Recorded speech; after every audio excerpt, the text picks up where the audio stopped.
What is the meaning of life? Humans with the unique quirk of understanding our own mortality have been asking this since we came into existence. And being the creative and insecure beings that we are, we have come up with a remarkable amount of ways to find purpose in our lives while trying to answer that frustrating question. So that's what we're looking at in this video. The good, the bad, and the ugly ways humans have tried to find the meaning of life. Before we begin, we post death and dying related videos every Friday, so if that sounds like your kind of thing, consider subscribing to the channel. Now let's talk the meaning of life. Before we start, let's make it clear, I'm not here to answer what is the meaning of life because one, many of you won't like or accept my answer, and two, that wouldn't really be an interesting video. So just note, this is just a list, there's no judgment, these are just the many ways people have found the meaning of life for them. Okay, for one of those ways, there definitely is judgment, but I stand by that. So let's start with the two most obvious ways and work our way down to the more obscure. Religion. I could do a whole video, actually an entire another channel, focused solely on how death anxiety goes hand in hand with religion. To quote the well-known theologian Paul Tillich, religion is the human response to the fact of death. Religion has long served as a powerful response to death anxiety, offering both comfort and structure in the face of life's ultimate uncertainty. Most religious traditions provide a narrative that make death feel less like an abrupt end and more like a meaningful transition, whether that's through belief in an afterlife, reincarnation, or spiritual continuation. These beliefs help reduce existential fear by suggesting that death is not the end of self, but a gateway to something greater. In this way, religion not only softens the blow of mortality, but also provides moral framework, rituals, and community support that allow individuals to feel part of something enduring. For many, this is a deeply reassuring way to cope with the knowledge that life is finite. Essentially, the meaning of life is to play the game well enough that you get accepted into a good afterlife. Kids. How many times do we hear parents say, having children gave meaning to my life? I used to think that sounded a little bit like, well, now I have something to fill my time. But it's more than that. It's about legacy. And that's a big part of what we're going to be exploring in this video. For many people, having children is a response to death anxiety, even if they don't realize it. When you're confronted with the fact that life is finite, creating new life can feel like a way to outrun the truth. It's symbolic immortality. Philosophers and poets have long mused that if no one remembers you, did you really exist? That's why carrying on the family name still holds so much weight for a lot of people. For others, it's not just about bloodlines, it's about shaping someone into your image, someone who shares your values, your humor, your weird way of folding laundry. Someone who will be here long after you're gone. Someone to visit your grave, or at the very least, find your body before it gets eaten by your cats.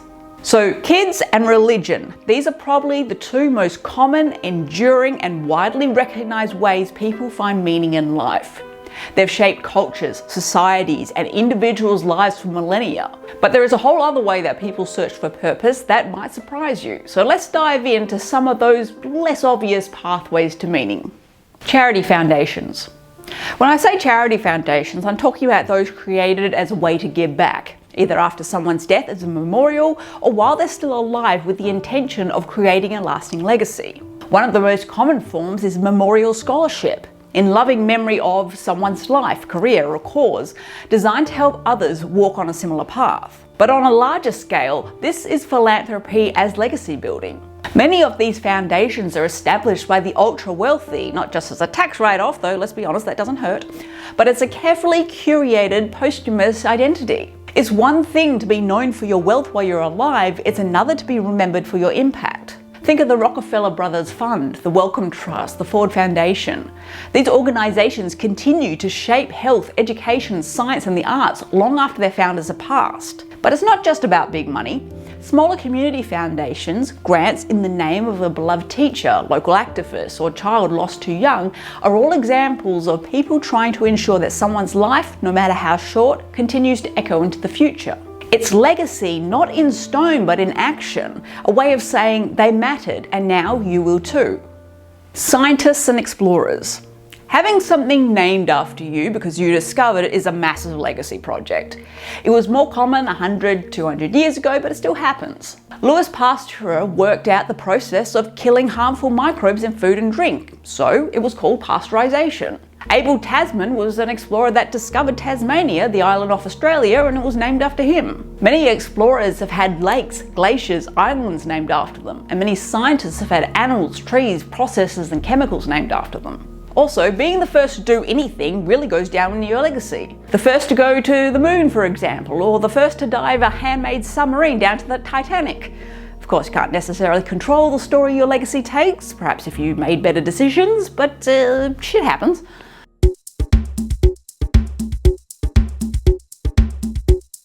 If you're enjoying this video, please show us some love and click the like and subscribe buttons. Perhaps join our Patreon. And if you're struggling with this issue and the death anxiety that goes with it, book an online consultation with us and the link will be in our bio. Now let's get back to it. Monuments. These are the basic bitch of legacy projects. You had the large, really old ones like the Egyptian pyramids. Sure, those pharaohs weren't building it themselves, but they had others do it so they would be remembered long after they died. Many architects throughout history made it their life's mission to have their building built before they died so they could see what they were leaving behind.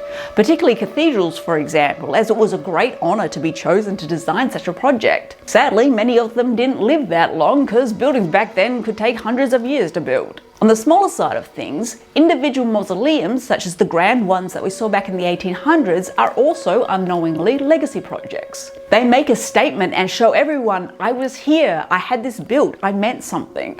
The same could be said for traditional burial with headstones. On the one hand, yes, it is for your family to mourn, but in the scheme of time, that doesn't last long. It is rare for someone who strongly wishes to be buried to be self-aware enough to realize it, but often they want so badly because the tombstone will mean they existed in this world.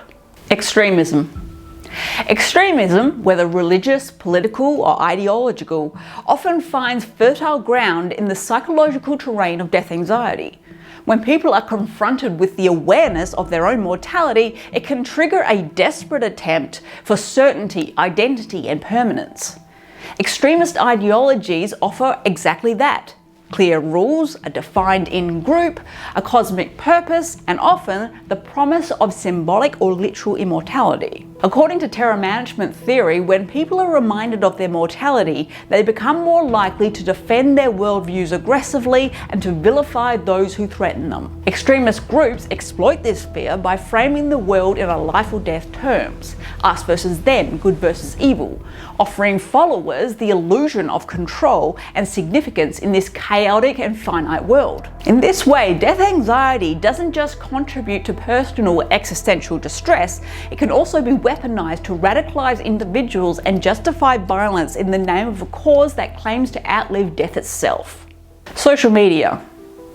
In the age of social media, the search for meaning has taken on a digital twist. Platforms like Instagram, TikTok, and YouTube have become stages where people try to prove that their lives matter, often by performing happiness, success, or uniqueness for others to see, or giving their opinions on absolutely everything and anything as a way of saying, look, I'm over here, I'm here, see me. Underneath it all, there's a deep current of death anxiety, a fear of being forgotten, irrelevant, or invisible in a world that moves fast and values constant visibility.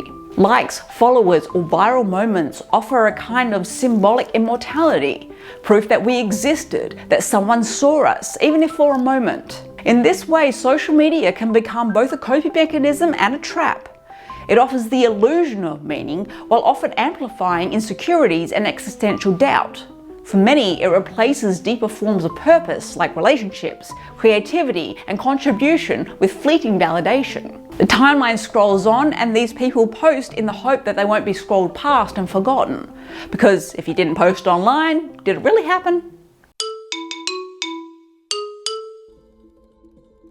If you would like a deep dive into any of these points, please let us know in the comments. Finding a purpose in life and finding the meaning of life are two different sides of one coin. It is relatively easy to find a purpose in life through career, artistic creation, scientific research, and so on. Finding the meaning of life is a different thing entirely.